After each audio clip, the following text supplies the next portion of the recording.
Hey guys, like I said yesterday, I'm planning on doing a history video today, and so the history subject I decided to talk about is um, basically the history brought up in Howard Zinn's A People History of the United States, and to kind of really dissect it a little bit. So I remember reading this book when I was about 17 years old. I was still in high school at the time, and I thought it was kind of an eye-opening experience for me. Because most history texts that you get is done from kind of a top-down perspective, if you will. You're actually looking at the history from above, and that's not necessarily a bad way of doing things. It's subjective, but this is one of the first history novels that I read that actually took a strong look at the history of not just what we consider the white Anglo-Saxon plantation owners and industrial or merchant interests that existed in the United States at the time. I took a hard look at what happened to African Americans that came here, to the native population, and basically the marginalized white population. There were a lot of whites that lived in the United States, people of European descent, that were not part of the nomenclature, not part of, the proper clout. They weren't WASPs. I mean, you had Irish, Scots-Irish, you had certain groups of Dutch that were not accepted. Catholicism as a religion altogether was seen as some great heresy, a threat to the status quo. So much so that the term that we would use, that the nativists that made up this waspy group would call them papists still. I mean, this is a concept and a term that was coined back in the 15th century and is still being used in the United States.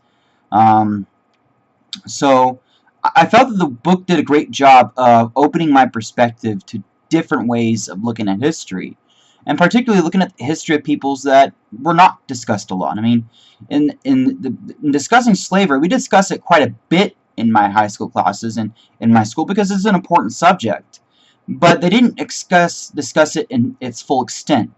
And I think that's one of the problems, I think, with high school education now, is that there's a lack of empathy that's attached to these courses. There's no connection between you and the information that you're learning. And this book was able to do that for me. I now felt like I understood, not necessarily my place or my role in the country, but just understood where I came from better, why this history mattered more to me, because I was more connected to it. I was more connected to the people that, you describe, the dates and names that history is associated with. And so that, I think, is one of the reasons why I think it's a very important book. So as I'm discussing this, right now there's a debate in Arkansas about banning the works of Howard Zinn because, and I quote one of the senators there, and I'm sorry that I don't have his name or his district number, something I could maybe give in another video. Simply put, he wants to ban it because it focuses too much on class and race, and not enough on American exceptionalism and the wonders of the free market. And that, I think, is a real problem, because we have plenty of books that do that. Analyzing the socioeconomic reality of the United States is just as important as analyzing the successes of the United States. But the difference between the two is one is basically a cheerleading, rah, rah, rah, look what we did. And I'm not against that so much. I mean, this is a great country, and the people that came before me and people right now are doing exceptional things. But that's the problem with that concept. What does it mean to be exceptional? Is that subjective or objective? And let's go even further from there. Let's actually analyze what it means to be great or wonderful at something. Analyzing our history and analyzing our mistakes is a really important thing because it recognizes that we are fallible. And it gives us a sense of what I consider humility in looking at our past. Just because we did exceptional things doesn't mean we didn't fail or make bad decisions or make mistakes. And so that's what Howard Zinn's book is doing. It's analyzing our failures as a nation state, but also analyzing the peoples that were marginalized and brutalized, exploited, and really just treated poorly by our system. And they had to fight tooth and nail to get any sense of legitimacy or any sense of representation when it comes to everyone, when it comes to just being a citizen of this republic. I mean, we forget that less than 50 years ago, African Americans still didn't have the right to vote in many places in the South, and in some places in the North, mind you. And that is something that I think is kind of important, because that wasn't that long ago. When you begin to study history more and more, you realize that history is a long, haul. It's not short little tidbits. It's not broken up into neat little eras. We do that because it makes it easier to explain, and gives you a sense of location and time. But that's not how history really is. History is fluid because we're living it. It's literally the study of the story of mankind living through experiences. So I kind of want to start my first channel discussing that. What is history? And should history just be used as a propaganda tool to basically make people feel good about their culture and their civilization? Or should it be used as a tool basically analyzing the human creature, analyzing other people in history, other cultures, and other times, and seeing where we are similar and seeing where we also fail? Because the United States is not the first country that had slavery, nor was it the first country that brutalized native population for exploitation of resources.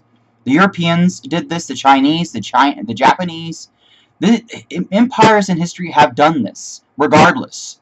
And so, when I hear people complain about this, they fail to recognize that Howard Zinn's novel, A People's History of the United States, is not that radical.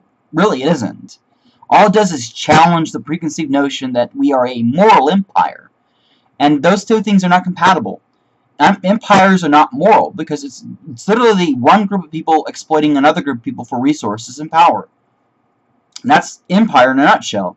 You can try to be moral with it. You could try to, industrialize and modernize and educate people. But if you don't help them do it, if you force them to do it, then it's just as repressive as if you were to, just go in there, chain them up, and use them as slave labor, which happened in a lot of places.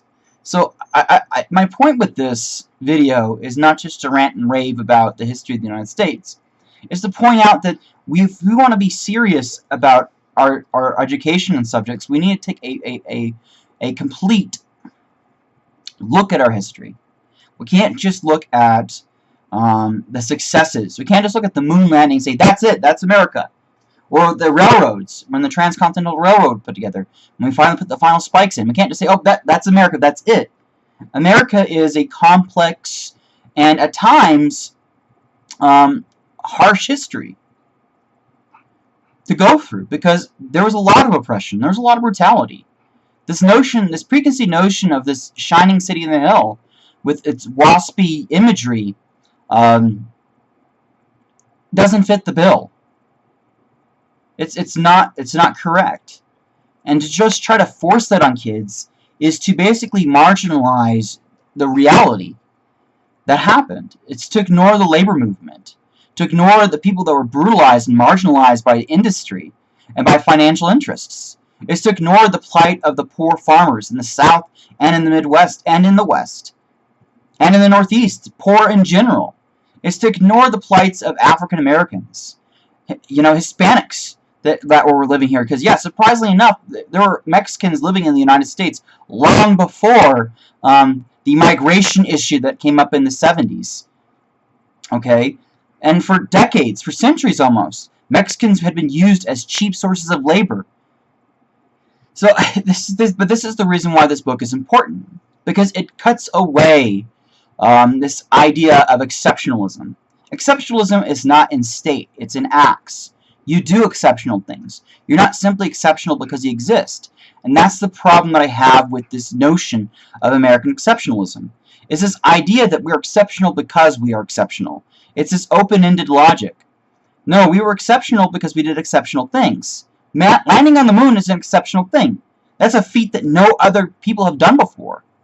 That's something to definitely praise. The Transcontinental Railroad is something to praise. Every great works that have happened in this country is something to praise. But to just analyze it from this up-down hierarchical way is to ignore the people who actually constructed the railroad, the small, unnamed individuals that made these things possible. And that's what Howard Zinn's book is about. It's not just a bad story. It's an analysis of American history that's not rose tint. That's not, oh, George Washington and Abraham Lincoln. It moves away the marble and shows the men underneath, showing their flaws and showing their successes. And we need to know these things so that we can better understand ourselves, our history. Because if we know where we've been, then we know where we are now. Now, I've gone a lot in this episode about that. And so when I'm doing my history podcast, when I'm doing my history casts, my vlogs, or whatever you want to call them, I'm going to try to do it from an objective position. Because I think that's the best way of understanding our history. Just do a rah, rah, rah. I mean, I love the 4th of July as much as the next person. And I'm more than happy to celebrate my history and my culture. But to ignore the defects and to ignore the marginalized is to do it at my own detriment. Because it excludes anybody else from the picture if we don't do it that way. So, yes, I'm very much against what this Arkansas senator is trying to do.